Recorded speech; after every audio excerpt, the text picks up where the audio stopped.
అయిపోయింది. మీరు ఈ ప్రాసెస్లో చేసుకుంటే ఈవినింగ్ వరకు చిక్కపడకుండా ఇలానే పలుచగా ఉంటుంది.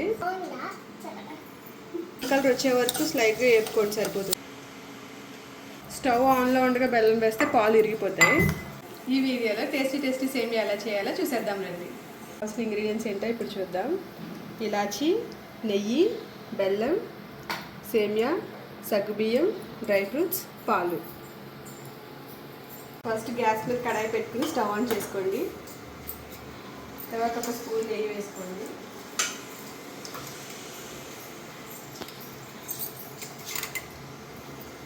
మనకు కావాల్సిన డ్రై ఫ్రూట్స్ తీసుకుని స్లైట్గా రోస్ట్ చేసుకుంటే సరిపోతుంది.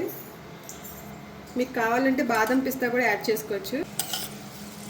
గోల్డ్ కలర్ వచ్చే వరకు స్లైట్గా వేపుకోండి, సరిపోతుంది. త్వరగా వేగిపోతాయి కాబట్టి అది నేను ఫస్ట్ తీసేసాను.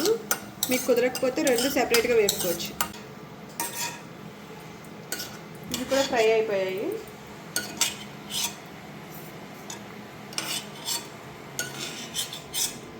ఇప్పుడు అదే నెయ్యిలో మనం తీసిన సేమియా కూడా వేపుకుందాం.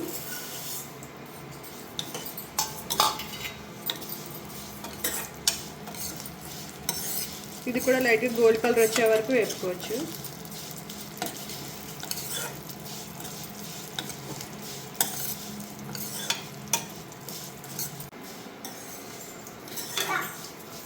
ఇది కూడా కలర్ చేంజ్ అయింది కాబట్టి తీసి పక్కన పెట్టేసుకుందాం.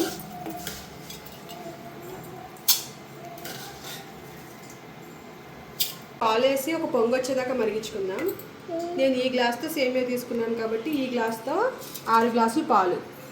ఒకవేళ మీకు తిక్కుగా ఉంటే 5 గ్లాసుల పాలు, 1 గ్లాస్ నీళ్ళు తీసుకోవచ్చు. నేను ఆల్రెడీ ఇది మెజర్ చేసి పెట్టుకున్నాను.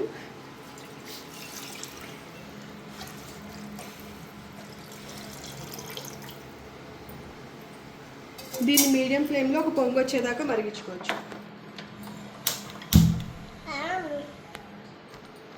గ్యాప్లో మా అమ్మ జీడిపప్పు కూడా తీసుకుని తినేస్తుంది.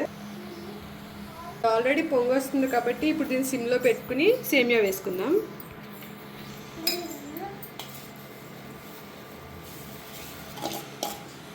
సేమియా వేసుకుని ఒకసారి కలుపుకోండి, లేదంటే అతుక్కుపోతాయి.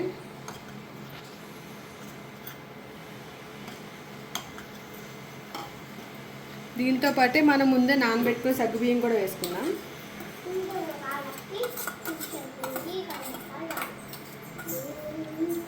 ఒకసారి కలుపుకోండి అన్నీ అంటుకోకుండా.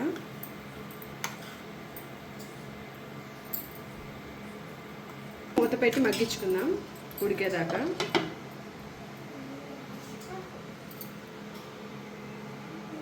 హైలో పెడితే మళ్ళీ పాలు పొంగిపోతాయి. తీసి మళ్ళీ కలుపుకోండి.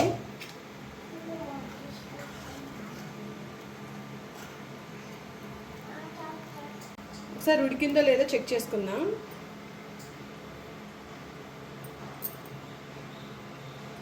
ఇంకో 5 మినిట్స్ ఉడకాలి, కొంచెం గట్టిగా ఉంది. దంచిన ఇలాచీ కూడా వేసుకుందాం.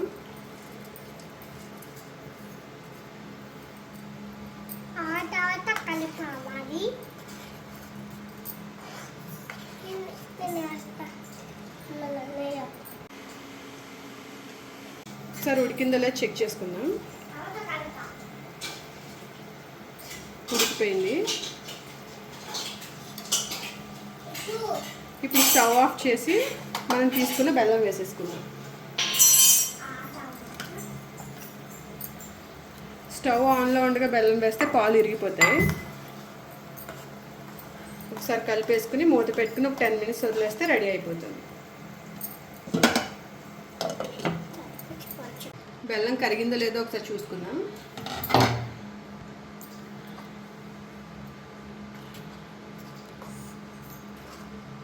ఇంకొక 2 మినిట్స్. ఫైనల్గా డ్రై ఫ్రూట్స్ వేసుకుందాం.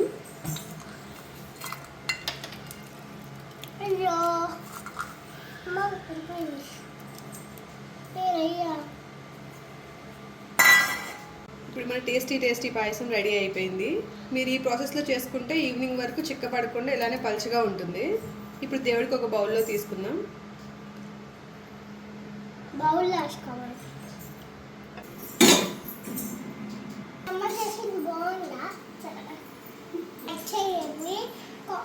షేర్ చేయండి.